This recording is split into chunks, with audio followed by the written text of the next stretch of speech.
Hello guys, may udto na ita sa Valdea Garden diri sa Dipolog. Kay ay birthday niya ni celebrate. Birthday ni Amate.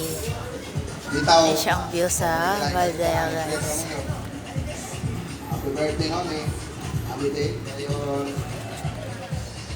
Dito sila.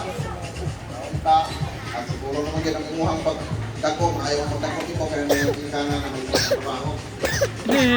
Upo na si Jocelyn. Pagdagong kaya ayaw ang pinara ng papa ni mga hiling kong panok. Ngayon, punta nga, magdagong ka nga magdukon sa Ginoo. Pero matinahurog sa imuhang pilikanan. Sa mo. Mura mo dito. Tapo no? Salamat. Happy birthday. Thank you so much, Daddy Budoy. For all who don't know na si Daddy, first time niya mag-speech. And kanina pa lang, dito na siya mo-speech. Nato pa siya dito niya, gumagla din ang matahagan.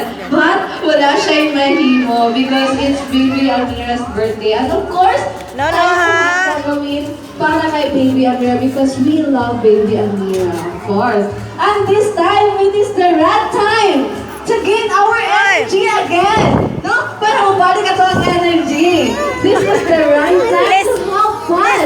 And make our love. No? Na makita lahod sa tanan.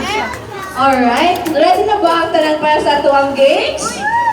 Wala. May energy. Nabusog ka wala. Are you ready? Wala, John. Wala akong nadudring ang tables. Are you ready?